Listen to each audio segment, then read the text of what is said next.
بسم اللہ الرحمن الرحیم الحمد للہ رب العالمین والعاقبۃ للمتقین والصلاة والسلام علی نبیہ وعلی آلہ واصحابہ اجمعین ومن تبعہم بإحسان الی یوم الدین۔ ناظرین محترم، سلسلہ دروس سیرت کی یہ ہماری 20ویں نشست ہے۔ آئندہ نشست میں ہم اس سلسلے کو انشاءاللہ تکمیل تک پہنچائیں گے۔ اس نشست میں ہم رسول اللہ صلی اللہ علیہ وسلم کے شمائل کا کچھ حصہ پیش کرنے کی سعادت حاصل کریں گے۔ یہ وہ باتیں ہیں جن میں الگ سے کسی درس کی ہمیں ضرورت محسوس نہیں ہوتی۔ آپ کیسے تھے اور عملی زندگی میں آپ کس زاویے سے کس پہلو کا خیال رکھتے تھے، کیسے کام کرتے تھے اور کیا پسند کرتے تھے۔ اس کا آغاز حضرت علی المرتضیٰ رضی اللہ تعالی عنہ سے منقول آپ کے حلیہ مبارک کی روایت سے کرتے ہیں۔ حضرت علی رضی اللہ تعالی عنہ فرماتے ہیں کہ آپ نہ بہت لمبے تھے نہ پست قد تھے، درمیانے قد کے تھے۔ آپ صلی اللہ علیہ وسلم کے بال نہ بہت زیادہ گھنگریالے تھے نہ بالکل سیدھے، بلکہ ان میں تھوڑا سا خم تھا۔ آپ کے چہرہ مبارک میں قدر گولائی تھی، رنگ سرخ اور سفید تھا، آنکھیں سیاہ، پلکیں لمبی، جوڑ بڑے اور شانہ مبارک چوڑا تھا۔ ناف تک بالوں کی ایک باریک سی لکیر تھی، ہتھیلیاں اور تلوے بھرے بھرے تھے۔ جب چلتے تو پیر زمین پر گاڑ کر چلتے، گویا کہ نیچے اتر رہے ہیں۔ اگر کسی کی جانب دیکھتے تو پوری طرح متوجہ ہو کر دیکھتے۔ آپ صلی اللہ علیہ وسلم کے کاندھوں کے درمیان مہر نبوت تھی اور آپ خاتم النبیین تھے۔ آپ سب سے زیادہ اچھا سینہ رکھنے والے تھے، یعنی وہ ہر طرح کی برائی سے، کینے سے، حسد سے بالکل پاک تھا۔ سب سے زیادہ سچے لہجے والے، آپ کا لہجہ آپ کی سچائی کی شہادت دیتا تھا۔ سب سے زیادہ نرم طبیعت کے حامل اور سب سے زیادہ بہترین معاشرت کے حامل تھے۔ حسن معاشرت کی تفصیلات کچھ تو ماضی کے دروس میں ہم پیش بھی کر چکے ہیں۔ آپ صلی اللہ علیہ وسلم کو کوئی اچانک دیکھتا تو اس پر ہیبت طاری ہو جاتی، اور جب وہ آپ سے اچھی طرح گھل مل جاتا تو وہ آپ سے محبت کرنے لگتا۔ آپ کی تعریف کرنے والا کہتا ہے کہ آپ سے پہلے میں نے آپ جیسا کوئی دیکھا، نہ آپ کے بعد کوئی ہمیں آپ جیسا نظر آیا، صلی اللہ علیہ وسلم۔ یہ ایک روایت ہے جو ہم نے حضرت علی المرتضیٰ رضی اللہ تعالی عنہ سے پیش کی۔ حضرت برہ صحابی ہیں، گزشتہ درس میں بھی ان کی ایک روایت ہم نے پیش کی تھی۔ ان صحابہ میں سے ہیں جن سے روایات سیرت منقول ہیں۔ برہ بن عازب رضی اللہ تعالی عنہ، وہ یہ فرماتے ہیں کہ کسی نے پوچھا ان سے کہ آپ کا چہرہ انور کیسا تھا، تو انہوں نے کہا کہ پوچھنے والے نے یہ سوال کیا کہ وہ کیا تلوار کی مانند تھا؟ انہوں نے کہا کہ نہیں، چاند کی مانند تھا، گولائی لیے ہوئے اور ملاحت لیے ہوئے۔ اسی طرح جابر ابن سمرہ رضی اللہ تعالیٰ عنہ فرماتے ہیں کہ میں نے رسول اللہ صلی اللہ علیہ وسلم کو ایک چاندنی رات میں دیکھا۔ آپ نے سرخ جوڑا پہنا ہوا تھا۔ میں کبھی آپ کو دیکھتا، کبھی چاند کو، پھر میری نظر نے فیصلہ کیا کہ آپ چاند سے زیادہ خوبصورت اور حسین ہیں۔ رسول اللہ صلی اللہ علیہ وسلم کے حلیہ مبارک کے حوالے سے اور بھی روایات موجود ہیں جن میں مزید تفصیلات بھی بیان کی گئی ہیں۔ ان کا خلاصہ انہی دو روایات کی صورت میں ہمارے سامنے موجود ہے۔ آپ کے چہرے کے، آپ کے بالوں کے حوالے سے، آپ کے لباس کے حوالے سے شمائل میں مختلف روایتیں اس کے علاوہ بھی منقول ہیں۔ آپ کے بال مبارک کے بارے میں یہ روایات آتی ہیں کہ وہ مختلف وقتوں میں مختلف نوعیتوں کے حامل تھے۔ آپ کے زیادہ سے زیادہ بال شانے تک بھی آئے ہیں، کان کی لو تک بھی رہے ہیں۔ ظاہر ہے کہ انسان کبھی چھوٹے کرا لیتا ہے، کبھی بڑے کرا لیتا ہے۔ اسی طرح آپ علیہ الصلوۃ والتسلیم کا بھی معمول تھا۔ شمائل میں عام طور پر آپ کے ان عادات اور اطوار کا بھی ذکر ہوتا ہے جس کا تعلق انسان کے رہن سہن اور عملی زندگی سے ہے۔ اس کے معمول بیان کرتے ہوئے شمائل کی روایتوں میں یہ بات بھی آتی ہے کہ آپ عام عملی زندگی میں تیامن کو پسند کرتے تھے، یعنی داہنی جانب سے کام شروع کرنے کو پسند فرماتے تھے، داہنا ہاتھ استعمال کرتے تھے اور دائیں جانب کو ترجیح دیتے تھے۔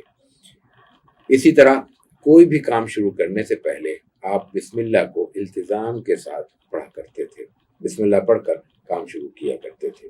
کپڑوں میں آپ نے مختلف رنگوں کے کپڑے استعمال کیے، لیکن سفید رنگ آپ کو مرغوب تھا۔ آپ علیہ الصلوۃ والتسلیم کو اللہ تعالیٰ نے بہت سی خصوصیات کے ساتھ مبعوث کیا تھا۔ آپ کے جسم اطہر کی بہت سی خوبیاں وہ ہیں یا اس نوعیت کی ہیں جو آپ کی امتیازی پہلو ہیں۔ مثال کے طور پہ آپ کے پسینہ مبارک کے لیے 1 سے زائد روایات کے موجود ہیں جن میں ان کی خوشبو کا ذکر ہے۔ ظاہر ہے کہ یہ غیر معمولی صفت ہے اور آپ علیہ الصلوۃ والتسلیم کے ساتھ خاص ہے، یہ آپ ہی کا خاصہ ہے۔ اس کی عجیب روایات ہمارے ہاں منقول ہیں۔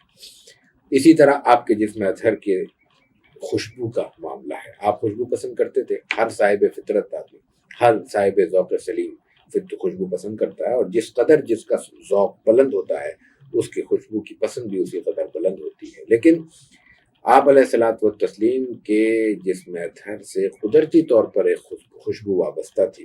روایات میں یہ آتا ہے کہ آپ جس راستے سے چلتے تھے، لوگ آپ کے راستے سے آپ کے گزرنے کے بعد موجود خوشبو سے پہچان لیتے تھے کہ یہاں سے جناب رسول اللہ صلی اللہ علیہ وسلم گزرے ہیں، یہاں سے آپ کا گزر ہوا ہے۔ یہ ایک غیر معمولی بات ہے۔ اسی طرح اگر آپ کسی کے چہرہ انور کو چھو لیتے، بچوں کو پیار کر لیتے، ان کے سر پہ دست شفقت رکھ دیتے، تو اس کے سر سے، اس کے چہرے سے، اس کے جسم سے بھی خوشبو ایسے مس ہو جاتی تھی، اس کا وجود کا حصہ بن جاتی تھی کہ وہ پھر دیر تک نہیں جاتی تھی۔ رسول اللہ صلی اللہ علیہ وسلم کی رفتار کے بارے میں روایات میں یہ آتا ہے کہ آپ تیز قدم اٹھاتے تھے اور دیکھنے والوں کو یوں محسوس ہوتا تھا۔ ایک بات تو ابھی روایت میں ہم نے ابھی عرض کی کہ آپ ایسا قدم جما کے ایسے چلتے تھے جیسے بلندی سے نیچے اتر رہے ہیں، یہ بھی محسوس ہوتا تھا کہ آپ اوپر سے نیچے کی طرف اتر رہے ہیں، اور اس کے ساتھ ساتھ یہ بھی محسوس ہوتا تھا کہ آپ کے قدموں کے نیچے زمین سمٹتی چلی جا رہی ہے۔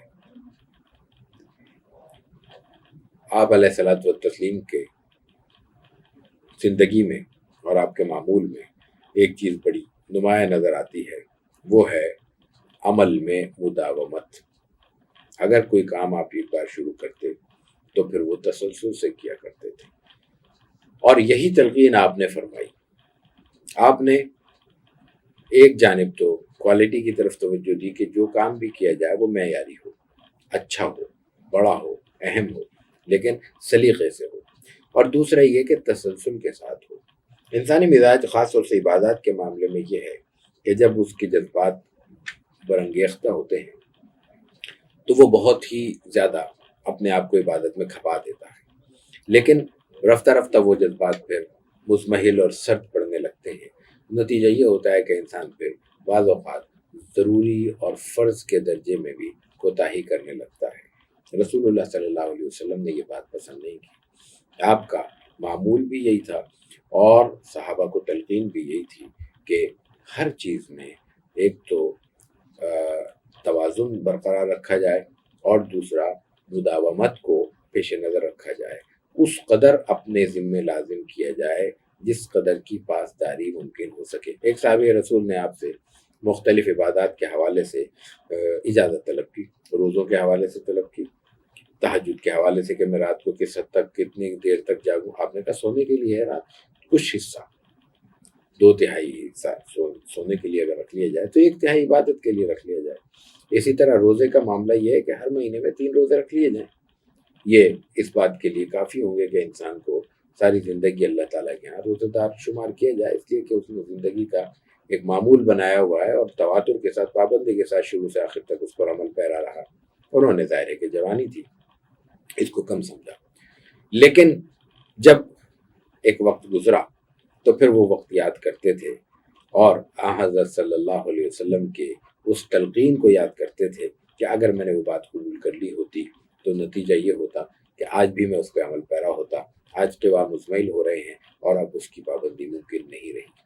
رسول اللہ صلی اللہ علیہ وسلم نے شروع ہی سے اس بات کی تلقین کی کہ ہر معاملے میں احتیاط بھی پیش نظر رکھی جائے، توازن بھی پیش نظر رکھا جائے، اور پھر جو کام شروع کیا جائے اس کو مداومت کے ساتھ مکمل بھی کیا جائے.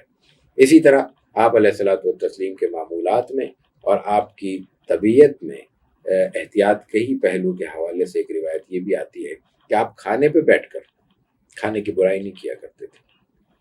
کھانا اگر موجود ہے، پسند ہے، رغبت سے کھا لیا جائے، اور اگر اس میں کوئی انسانی طبی کراہت ہے، ناپسندیدگی ہے، انسان کا مزاج ہے، انسان کی طبیعت ہے، بعض اوقات ایک ہی چیز جو ایک وقت میں پسند آتی ہے دوسرے وقت میں انسان کو پسند نہیں آتی، لیکن اس کا مفہوم یہ نہیں ہے کہ پھر دسترخوان پہ موجود کھانے کی اس نعمت کو اس طرح ٹھکرایا جائے یا اس کی اس طرح برائی کی جائے کہ وہ دیکھنے والوں کو، مزید لوگوں کو بھی ناگوار ہو. یا اس کا ایک نقصان یہ بھی ہوتا ہے کہ وہ بڑھے ہوئے ہاتھ جو اس وقت کھانے کے لیے آگے بڑھ چکے ہیں اور وہ ارادہ رکھتے ہیں کہ وہ کھائیں، وہ بھی رک جاتے ہیں. تو یہ ایک ناپسندیدہ صفت ہے. رسول اللہ صلی اللہ علیہ وسلم نے اس سے منع فرمایا اور تلقین یہی فرمائی، عمل کے ذریعے بھی، زبان کے بیان کے ذریعے بھی، کہ اگر پسند ہے کھا لیا جائے، ناپسند ہے اس کو روک دیا جائے، لیکن اس کے لیے کوئی کمزور جملہ استعمال نہیں کرنا چاہیے. نبی کریم علیہ الصلوۃ والتسلیم کے رہن سہن اور سادگی کے حوالے سے ہم گزشتہ نشستوں میں بھی کچھ باتیں عرض کر چکے ہیں. کھانے کا معمول بھی آپ کا انتہائی سادہ ہے، جو میسر آ گیا، جیسا میسر آ گیا، جتنا میسر آ گیا وہ استعمال کر لیا. ایک روایت بڑی دلچسپ آتی ہے کہ آپ گھر میں تشریف لاتے، پوچھتے کچھ کھانے کو ہے، اگر مل جاتا آپ کھانا کھا کے آرام فرما لیتے، نہ ملتا آپ اسی وقت ارادہ کر لیتے اور روزہ رکھ لیتے. کس قدر سادگی کی زندگی ہے. اور پھر اس کے ساتھ ایک اور روایت، اس کو اگر ملا کر دیکھا جائے تو رسول اللہ صلی اللہ علیہ وسلم کے اس شمائل کے بیان میں ایک مزید جہت پیدا ہوتی ہے. آپ نے فرمایا کہ سرکہ بہت اچھا سالن ہے. سرکہ عرب دنیا میں اور آج بھی اس کی بعض شکلیں ہمارے ہاں محض ایک چٹنی کے طور پہ استعمال کی جاتی ہے، یعنی کھانے کے ساتھ رکھ لیا جاتا ہے چکھنے کے لیے. آپ علیہ الصلوۃ والتسلیم اس کو سالن قرار دے رہے ہیں. یہ سادگی کی انتہا نہیں ہے تو اور کیا ہے. آپ اصل میں تلقین یہ کر رہے ہیں کہ بنیادی چیز انسان کا پیٹ بھرنا ہے. اگر کوئی اور چیز میسر نہ ہو اور روٹی اس کے پاس موجود ہو تو محض اس کو اگر ہلکے ہلکے سالن کے طور پہ سرکے کے ساتھ لگا کے وہ اپنے حلق سے نیچے اتار لے تو یقیناً اس کے لیے پیٹ بھرنے کے لیے کافی ہوگا. اور مقصود پیٹ بھرنا ہے، یہ کام اگر اس سے ہو رہا ہے تو اس کو سالن ہی کا درجہ دینا چاہیے. رسول اللہ صلی اللہ علیہ وسلم کی طبیعت میں نظافت یہ علیحدہ موضوع ہے. آپ صلی اللہ علیہ وسلم نے اس کے حوالے سے کئی تلقینیں فرمائی ہیں. ہمارا آج کے جو رویے ہیں اس میں ان کے لیے اس حوالے سے بہت سے سبق موجود ہیں. آپ یہ کہتے تھے کہ کھانے کے ساتھ کھانے کی بعد بچی ہوئی چیزیں اس کے ساتھ شامل نہ کی جائیں. مثلا ہم کھجور کھا رہے ہیں تو کھجور کی گٹلیوں کو کھجور کے کھانے والی کھجوروں کے ساتھ نہ رکھا جائے، یا چھلکے ہیں تو وہ چھلکے الگ برتن میں رکھے جائیں گے. یہ ایک صفائی کا، نظافت کا پہلو تھا. اسی طرح آپ کو بذات خود ہر اس چیز سے پرہیز اور گریز تھا جس میں کسی بھی نوعیت کی بو پائی جاتی ہے. اس لیے آپ کچی پیاز، لہسن وغیرہ کو استعمال کرنا پسند نہیں کرتے تھے. اس کا آپ نے اس کی وجہ بھی بتائی. وہ وجہ تو آپ نے جو ریکارڈ پر ہے جو بیان کی وہ یہ تھی کہ میرے پاس فرشتے آتے ہیں، حضرت جبریل آتے ہیں، ان کو تکلیف ہوتی ہے بو سے. لیکن یہ بنیادی طور پر طبی نظافت کا بھی معاملہ ہے کہ ان کو بھی وہ محسوس ہوتی ہے اور ہمیں بھی ناپسند ہو کہ ہم ایسی چیز سے گریز کریں. یعنی اگر پکا ہوا ہے اور اس کی بو ماری جا چکی ہے تو استعمال کیا جا سکتا ہے. یہ ناجائز کا معاملہ نہیں ہے، یقیناً اس صورت میں بھی جائز ہے، لیکن نظافت کا معاملہ ہے، انسان کے ذوق کا معاملہ ہے. ذوق اور لطافت کی پر مشتمل طبیعتیں اس کو پسند نہیں کرتی. رسول اللہ صلی اللہ علیہ وسلم کے معمولات میں اور بھی کئی چیزیں ایسی ہیں جن کو ہمیں پیش نظر رکھنا چاہیے. آپ علیہ الصلوۃ والتسلیم بہت زیادہ، جیسا کہ عرض کیا گیا، آپ معطر رہتے تھے. قدرتی اور فطری طور پر آپ کے جسم اطہر سے خوشبو آتی تھی اور آپ کا پسینہ مبارک تک خوشبودار تھا، لیکن اس کے باوجود بھی آپ خوشبو پسند کرتے تھے. یہ آپ کی لطافت کی ایک اور علامت ہے اور ایک اور اس کی جہت ہے۔ آپ علیہ الصلوۃ والتسلیم کی گفتگو کا انداز بھی بہت سبق آموز ہے اور ہماری توجہ کا طالب۔ آپ صلی اللہ علیہ وسلم کی گفتگو کے حوالے سے کافی تفصیلات ملتی ہیں۔ آپ کی خطابت اور فن خطابت تو ایک علیحدہ گفتگو کا موضوع ہے، لیکن جب آپ عمومی گفتگو بھی فرماتے تھے تو راوی یہ کہتے ہیں کہ آپ کے جملے اس قدر واضح اور صاف ہوتے تھے کہ کوئی شخص لفظ گننا چاہے تو گن سکتا تھا۔ اسی طرح آپ اپنی بات دہراتے بھی تھے، جہاں محسوس ہوتا تھا کہ یہ بات دہرانی چاہیے وہاں آپ اس کو دہرایا کرتے تھے، اور اس کے ساتھ ساتھ آپ لفظوں کو چبانے سے منع کرتے تھے۔ خطیبوں کو بھی آپ نے ایسے ناپسند کیا ہے جو لفظوں کو چبا چبا کے ادا کرتے ہیں اور ایک بناوٹی اور تصنع آمیز گفتگو کی کوشش کرتے ہیں۔ اسی طرح آپ کی گفتگو میں ایک متانت ہوتی تھی، جو ظاہر ہے کہ آپ کی شخصیت کا خاصہ ہے، آپ کی شخصیت کا اظہار ہے۔ رسول اللہ صلی اللہ علیہ وسلم اتنی متانت، اتنے وقار، اتنے حلم کے ساتھ خوش مزاج تھے۔ ہم جب متانت کی بات کرتے ہیں، حلم اور وقار کی بات کرتے ہیں، ایک رکھ رکھاؤ کی بات کرتے ہیں، تو محسوس یہ ہوتا ہے کہ شاید شخصیت کا لیے دیے رہنا یا خشک مزاجی شو کرنا، ظاہر کرنا، یہ کوئی مطلوب صفت ہے، ایسا نہیں ہے۔ جناب رسول اللہ صلی اللہ علیہ وسلم کی طبیعت اور آپ کے مزاج سے جو چیز معلوم ہوتی ہے وہ خوش اخلاقی ہے، مسرت ہے، اطمینان ہے، اور لوگوں کے ساتھ گھلنے ملنے کی صفت ہے، لوگوں کے ساتھ نرمی کا معاملہ ہے، اور اس سے بھی بڑھ کر، ان سب سے بڑھ کر مزاح ہے، تبسم ہے اور مسکراہٹ ہے، ہنسی ہے۔ ہنسی سے مراد یقیناً وہ قہقہے نہیں ہے، وہ ٹھٹھے نہیں ہیں جس میں ایک بازاری پن یا ایک ہلکا پن پیدا ہو جاتا ہے۔ وقار اور متانت کے ساتھ جو کیفیت ہو سکتی ہے، جناب رسول اللہ صلی اللہ علیہ وسلم کی مسکراہٹ میں، مزاح میں وہ کیفیت موجود تھی۔ آپ اپنے ساتھ، اپنے چھوٹوں بڑوں کے ساتھ بڑے تکلف سے زندگی گزارنے کے قائل نہیں تھے، آپ ایک بے تکلف ماحول کے قائل تھے۔ حضرت ابو ہریرہ کو یا ابا ہر کہہ کے پکارتے ہیں۔ حضرت انس ابن مالک آپ کے خادم ہیں، ایک زمانہ آپ کے ساتھ گزارا ہے، اور ان کی ایک بڑی عجیب روایت ہمیں ملتی ہے۔ وہ کہتے ہیں کہ آپ نے پوری زندگی، جتنا وقت میں نے گزارا، کبھی کسی بات میں لا نہیں کہا۔ تصور کیجئے، ایک شخص ہمارے ساتھ ہے، ہم سے چھوٹا ہے، اب اس نے بہت سی باتیں ایسی کی ہوں گی جو اس کے بچپنے سے تعلق رکھتی ہوں گی، اس کے چھوٹے پن سے تعلق رکھتی ہوں گی۔ کچھ باتوں میں ان کی اپنی پسند ناپسند بھی آئی ہوگی جو حضور اکرم صلی اللہ علیہ وسلم کی پسند سے ٹکراتی ہوگی۔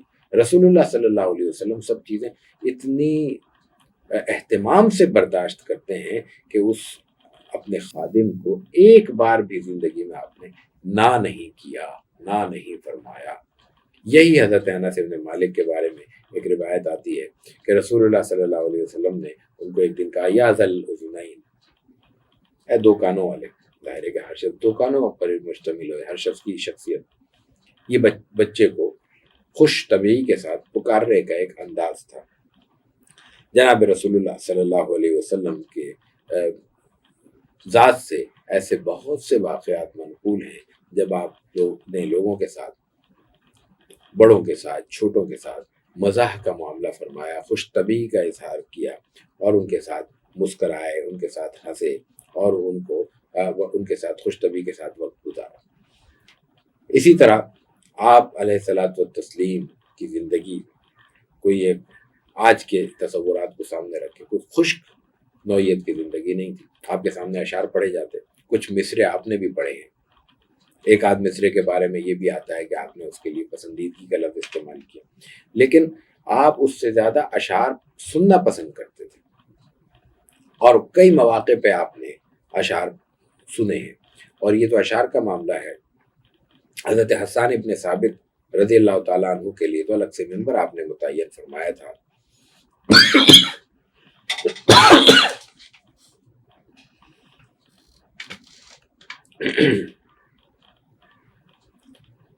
اور وہاں پہ اس منبر پہ متمکن ہو کے آپ صلی اللہ علیہ وسلم کے سامنے حضرت حسان اشعار پڑھا کرتے تھے۔ جنگوں میں عام روایت تھی کہ ہدی خان کچھ جانوروں کے سامنے کچھ اشعار پڑھتے ہوئے چلا کرتے تھے، رسول اللہ صلی اللہ علیہ وسلم نے اس سے بھی ناپسند نہیں کیا، بلکہ ان کو خاموشی کے ساتھ ان کا یہ عمل جاری رہا۔ آپ صلی اللہ علیہ وسلم اس سے محظوظ ہوتے رہے اور سنتے رہے۔ تو جناب رسول اللہ صلی اللہ علیہ وسلم کی سیرت اور شمائل کا خلاصے کا بھی خلاصہ آپ کے سامنے اس مقصد سے پیش کیا گیا تاکہ جناب رسول اللہ صلی اللہ علیہ وسلم کی سیرت کا یہ سبق آموز پہلو بھی ہماری نظروں سے اوجھل نہ ہو اور ہم اس سے بھی کچھ سیکھنے کی کوشش کر سکیں۔ اللہ تعالی ہمیں عمل کی توفیق عطا فرمائے۔ وآخر دعوانا ان الحمد للہ رب العالمین۔